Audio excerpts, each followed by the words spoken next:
Everyone, मैं हूं कहकशां और आज की वीडियो में मैं आपके सामने लेकर आई हूं नदी डेल्टा का टॉपिक, जिसमें हम लोग समझेंगे डेल्टा किसे कहते हैं, एस्चुरी यानी कि ज्वारनदमुखी किसे कहते हैं, क्यों नर्मदा और ताप्ती जैसी नदियां और अरब सागर में गिरने वाली ज़्यादातर नदियां एस्चुरी का निर्माण करती हैं, डेल्टा के कितने पार्ट होते हैं और विश्व की कौन कौन सी मुख्य नदी किस किस प्रकार के डेल्टा का निर्माण करती है। इसके अलावा जानेंगे कि डेल्टा कितने प्रकार के होते हैं और बहुत कुछ है डेल्टा में पढ़ने के लिए। तो चलिए आज की क्लास शुरू करते हैं। सबसे पहले समझेंगे कि डेल्टा किसे कहते हैं। ठीक है, डेल्टा जो है हम लोग जानते हैं कि एक नदी जो होती है वो कई तरह के लैंडफॉर्म्स डेवलप करती है। आप लोगों ने कभी ना कभी वाटरफॉल ज़रूर देखा होगा, झरना, पानी जो पत्थर से ऊपर से नीचे की तरफ गिरता हुआ होता है, वो क्या होता है, वो एक तरह का लैंडफॉर्म होता है जिसे कौन डेवलप करती है, तो नदी जो आ रहा है वो बनाया गया लैंडफॉर्म होता है। तो उसी तरह नदी गोखुर झील यानी ऑक्स बो लेक का भी निर्माण करती है। इसके अलावा नदी जो है मियांडर यानी टेढ़े मेढ़े बल खाते हुए भी आगे बढ़ती है। तो नदी अपने जीवन काल में, अपनी लाइफ साइकिल में कई तरह के लैंडफॉर्म्स डेवलप करती है। उन सभी लैंडफॉर्म्स में से सबसे इम्पॉर्टेंट और सबसे लास्ट वाला जो लैंडफॉर्म्स होता है वो होता है डेल्टा। उसे डेल्टा कहते हैं। तो समझते हैं कि डेल्टा का निर्माण नदी कैसे करती है। सबसे पहले ये समझिए कि नदी जो है वो कहीं से भी निकले, चाहे एक नदी किसी उच्च भूमि से निकलती है यानी हाईलैंड से, वो उच्च भूमि कुछ भी हो सकती है, एक पर्वतीय भाग हो सकता है, एक पठारी भाग हो सकता है। जैसे पर्वतीय भाग से निकलने वाली भारत की कई नदियां हैं, जैसे उच्च ग्लेशियर से निकलती है गंगोत्री से गंगा नदी, यमुनोत्री से यमुना नदी। इसके अलावा मानसरोवर झील के पास से भी कई नदियां ग्लेशियर से निकलती हैं। उसके अलावा बहुत सारी नदियां हैं जो पठारी भाग से निकलती हैं, जो बिना ग्लेशियर्स के निकलती हैं, जैसे नर्मदा नदी, जैसे सोन नदी, और भी बहुत सारी नदियाँ। कुछ ऐसी नदियाँ हैं जो झीलों से भी निकलती हैं, है ना, जैसे भारत के फुलहर झील से बिहार के उत्तरी भाग में नेपाल के पास जो फुलहर झील है बिहार में, वहाँ से भी एक नदी निकलती है। तो नदी जो होती है किसी न किसी उच्च भूमि से निकलती है, और उस हाईलैंड से या उच्च भूमि से निकलने के बाद नदी जब आगे की तरफ बढ़ती है, देखिए मैंने बनाया है हाईलैंड, आप पर्वत समझे, पठार समझे, ये उच्च भूमि है। तो नदी यहाँ से निकलने के बाद क्या होती है, आगे की तरफ बढ़ती है। तो ऊंचाई से निकलने की वजह से नदी में क्या ज़्यादा होती है, नदी की वेलोसिटी ज़्यादा होती है, नदी का जो वेग होता है, गति होती है, वो बहुत ज़्यादा होती है। अब इसके साथ एक और पॉइंट समझे, एक रिवर, एक नदी जो होती है वो अपनी पूरे जीवन काल में, एक नदी का जो लाइफ साइकिल होता है उसमें वो 3 स्टेजेस से गुजरती है। 3 स्टेजेस यानी कि 3 अवस्थाओं से। देखिए एक इंसान जो होता है उसकी जो लाइफ साइकिल होती है उसमें भी वो कई अवस्थाओं से, ये कई स्टेजेस से होकर गुजरता। आप अपनी लाइफ के बारे में सोचें, पहले बच्चे थे, फिर बड़े हुए यानी कि एक बाल्यावस्था थी, चाइल्डहुड था, फिर बड़े हुए, टीन एज में हुए, उसके बाद यंग एज होता है, इसके बाद मैच्योर होता है, और उसके बाद आदमी ओल्ड हो जाता है, बूढ़ा हो जाता है, कमज़ोर हो जाता है। तो नदी का जो जीवन काल होता है, लाइफ साइकिल होता है, उसमें वो 3 अवस्थाओं से गुजरती है। तो उसकी सबसे पहली अवस्था जो होती है उसको कहते हैं यंग स्टेज। यंग स्टेज यानी कि युवा अवस्था। यंग स्टेज यानी युवा अवस्था में नदी कैसी होती है, जैसे मनुष्य होता है युवा अवस्था में, जवानी में वो एकदम ताकतवर होता है, बलवान होता है, नदी भी ऐसे ही होती है।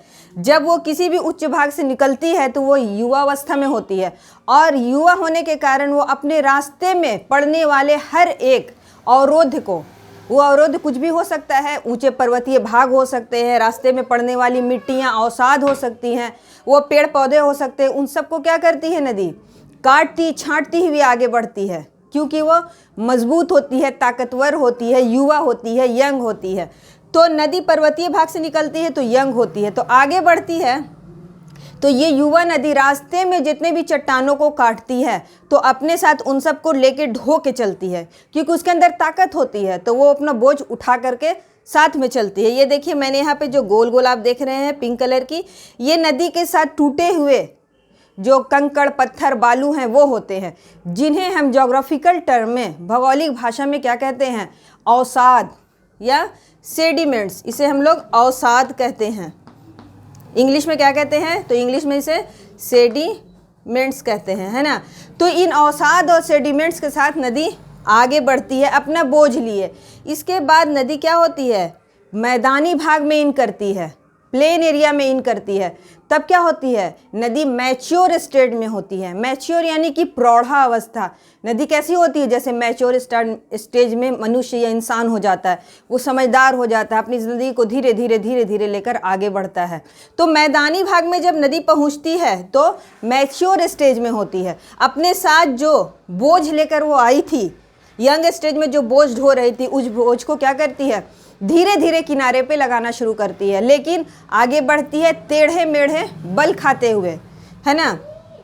इसके बाद नदी जब और आगे बढ़ती है तो इसके साथ जो सेडिमेंट्स होते हैं, सेडिमेंट्स गाद अवसाद जो लेकर आ रही है रास्ते से, तो इसके बाद नदी अपने मुहाने के पास पहुंचती है ना।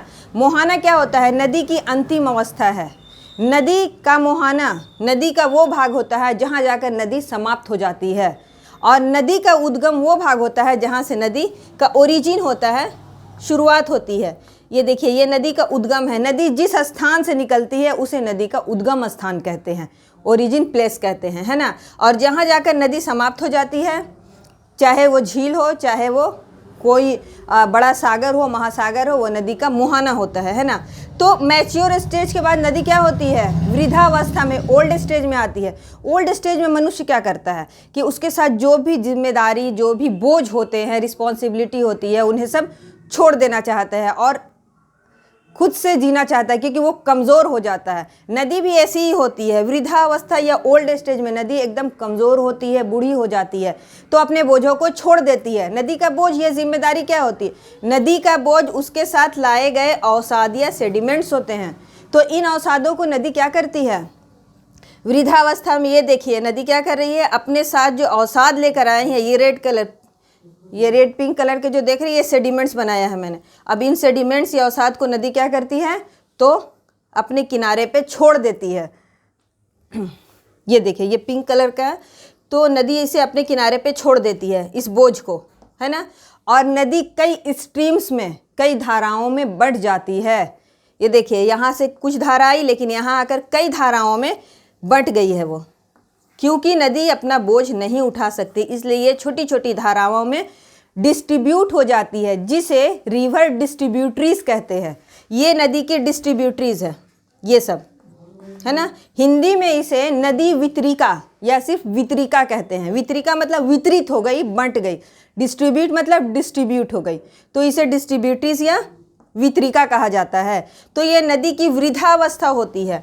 तो इस अवस्था में नदी जो सेडिमेंट्स, जो गाद लाकर किनारे पे जमा कर देती है, तो ये एक तरह का लैंडफॉर्म्स डेवलप हो जाता है नदी के मुहाने के पास। और ये मुहाना जो है, अगर तट के पास होता है, देखिए यहाँ पे सी बनाया है मैंने, सी के मुहाने, सी के पास ये नदी का मुहाना है। ये अपने साथ लाए गए जो सेडिमेंट्स हैं यहाँ इसने जमा कर दिया, नदी कई वितरिकाओं में बंट गई। तो ये वाला जो लैंडफॉर्म्स डेवलप होता है, इसी को हम लोग डेल्टा कहते हैं। डेल्टा वर्ड कहाँ से आया है ये समझिए।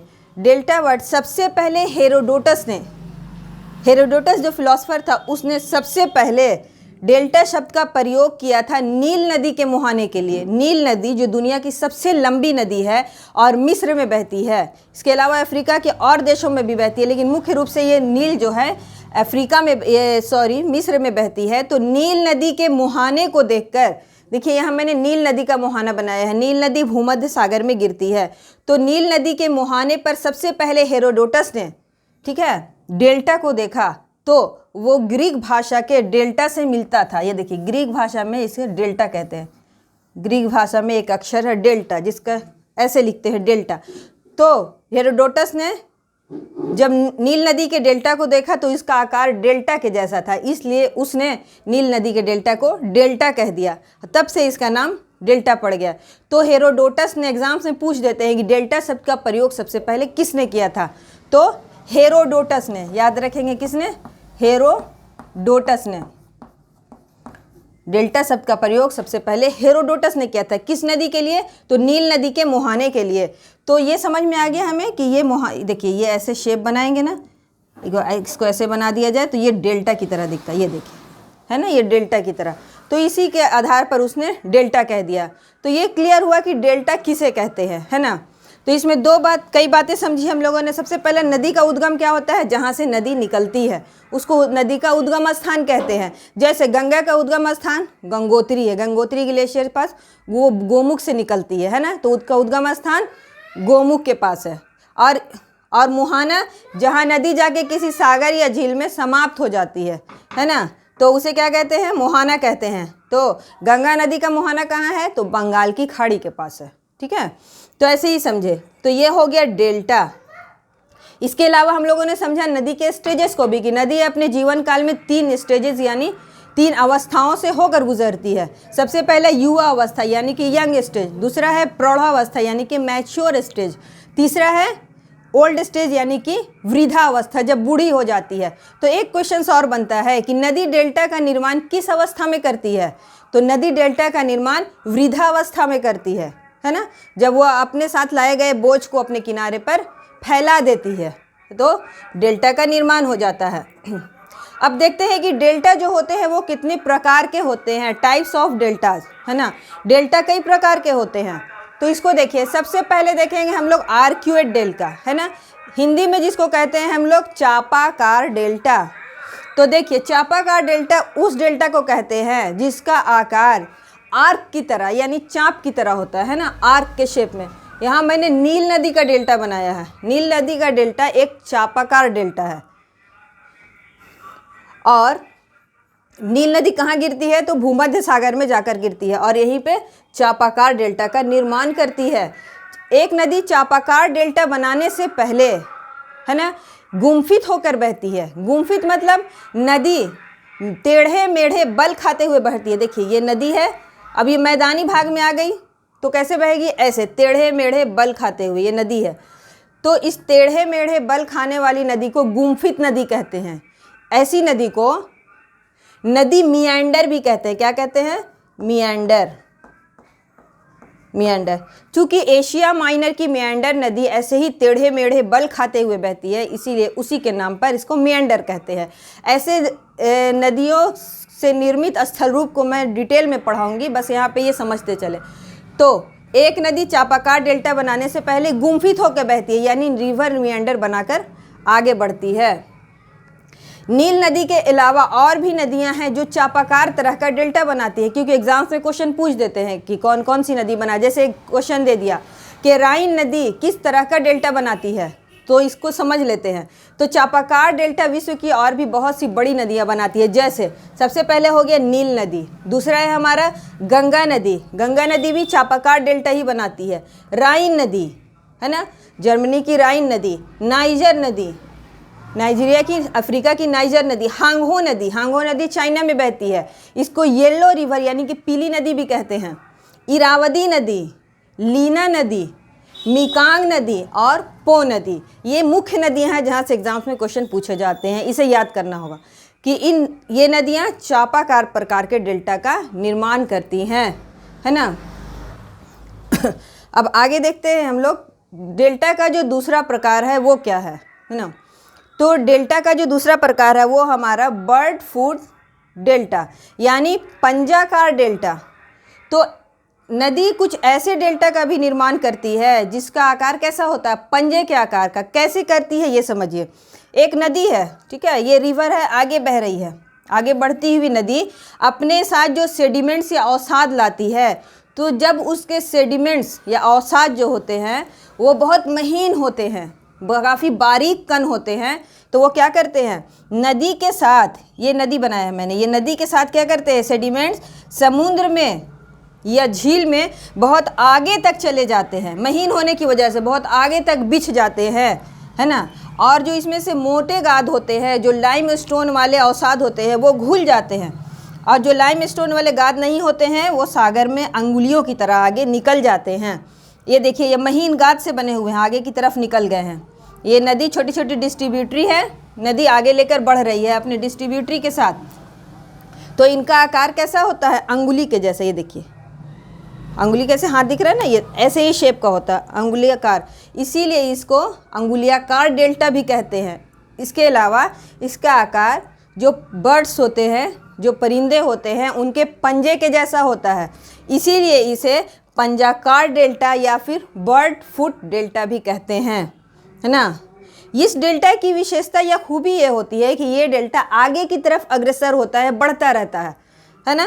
नदी अपने ट्रिब्यूटरी के साथ, डिस्ट्रीब्यूटरी के साथ, वितरिका के साथ आगे बढ़ती रहती है और महीन गाद, इसके जो महीन कण होते हैं वो इतने महीन होते हैं, ठीक है, कि वो सागर के जल में ऊपर तैरते हुए नज़र आते हैं बर्ड फुट डेल्टा में। और ये आगे बढ़ता हुआ डेल्टा होता है, रुका हुआ नहीं, बल्कि ये डेल्टा आगे की तरफ बढ़ता रहता है। तो मिसिसिपी नदी का डेल्टा, मिसिसिपी नदी है ना, यूएसए की मिसिसिपी नदी पंजाकार डेल्टा का निर्माण करती है। कहाँ पे? गल्फ ऑफ मेक्सिको में, मेक्सिको की खाड़ी में पंजाकार डेल्टा बनाती है। अब आगे देखते हैं तीसरा प्रकार का डेल्टा कौन सा है। डेल्टा का तीसरा प्रकार है हमारा एस्चुरीज, यानी कि ज्वारनदमुखी डेल्टा। इसी को समझते हैं।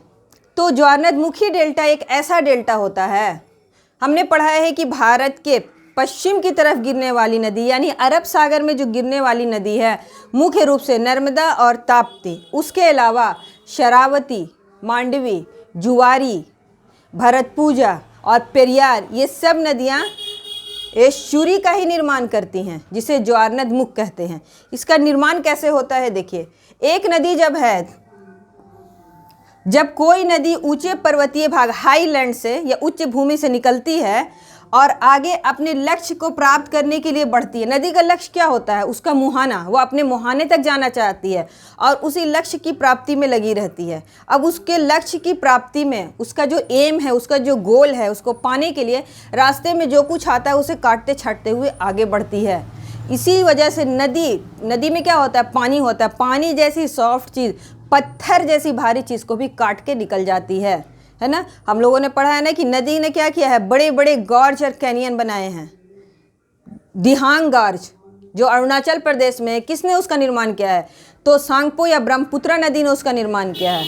इसके अलावा और भी बड़े बड़े गार्ज हम देखें, गार्ज और कैनियन, जिसको पानी कितनी सॉफ्ट चीज़ होती है, लेकिन अपने एम को पाने के लिए, अपने गोल को पाने के लिए उसने क्या किया? पत्थरों को भी काट दिया। आप भी अपनी लाइफ में अपने गोल को पाने के लिए, आपका जो अचीवमेंट है, आपका जो लक्ष्य है, उसको अचीव करने के लिए रास्ते में आने वाली हर बाधा को, हर परेशानी को आप तोड़ते हुए आगे निकल जाइए, तभी आप अपने लक्ष्य को प्राप्त कर सकते हैं।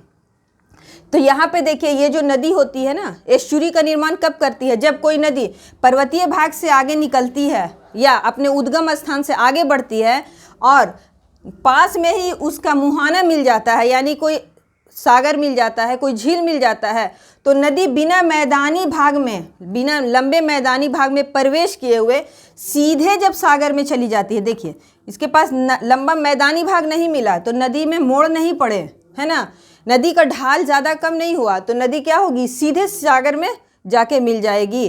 तो अपने साथ जो सेडिमेंट्स लाती है, पहले तो इसके सेडिमेंट्स काफ़ी कम होते हैं और जो सेडिमेंट्स होते हैं वो तेज़ ढाल के साथ बहते हुए सीधे समुद्र में चले जाते हैं, जिसकी वजह से नदी के मुहाने के पास मैदानी भाग वाला डेल्टा नहीं बन पाता है।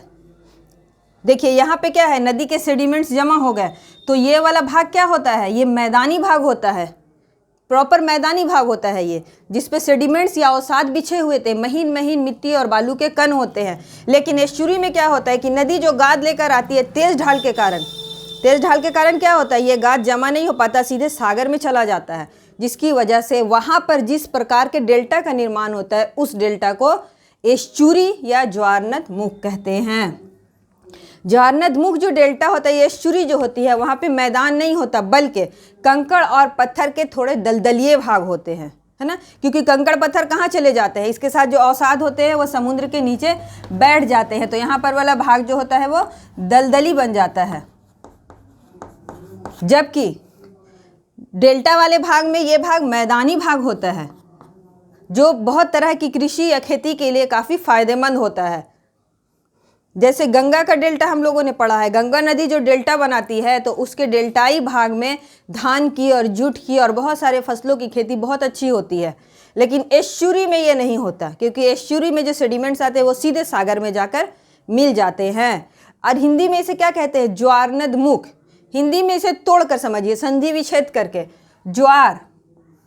ज्वार समुद्र से उठने वाली लहर को ज्वार कहते हैं, है ना, और ये नदी का मुख। होता यह है कि समुद्र से उठने वाला ज्वार नदी से आने वाले सेडिमेंट्स को क्या करता है, धक्का देता है पीछे की तरफ, जबकि नदी खुद गति में होती है तो वो समुद्र को धक्का देते हुए समुद्र में घुस जाती है।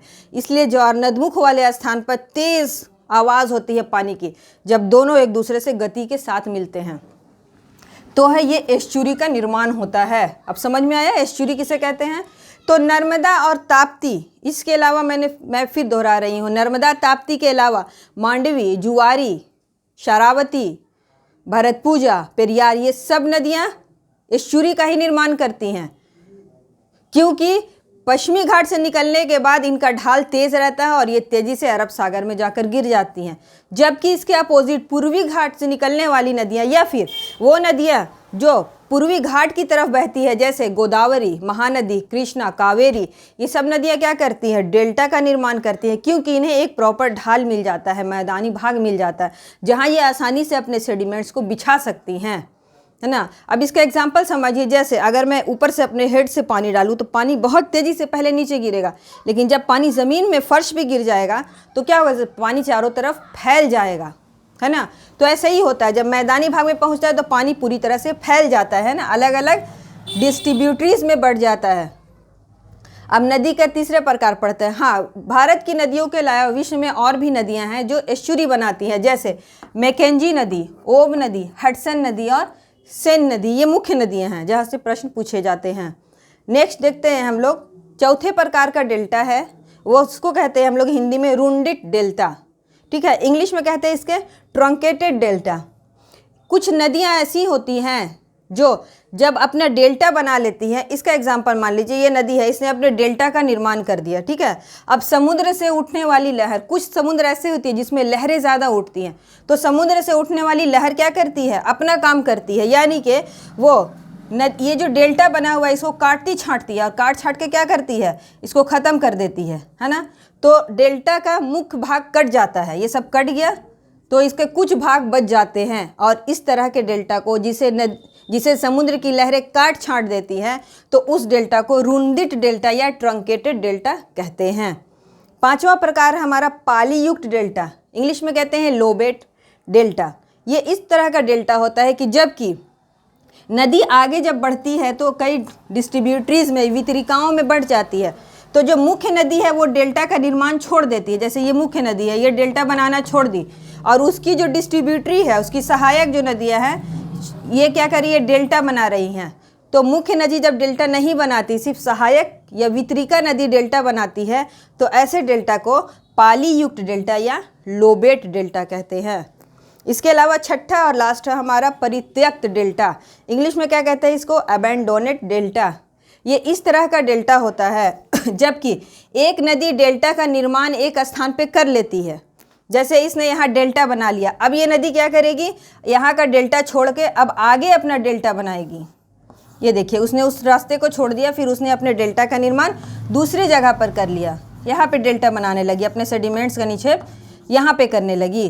तो इस तरह के डेल्टा को परित्यक्त डेल्टा कहते हैं। जैसे गंगा नदी ने किया है, गंगा नदी ने पहले डेल्टा हुगली के किनारे बनाया, कलकत्ता शहर हुगली नदी के किनारे बसा हुआ है ना, तो पहला डेल्टा हुगली की तरफ से बनाया, अब नदी ने अपना डेल्टा आगे बढ़ा दिया और वो बांग्लादेश की तरफ चली गई है।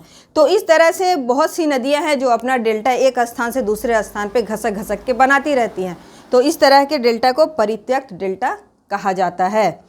तो यहाँ तक हमने कंप्लीट किया डेल्टा और उसके प्रकार के बारे में।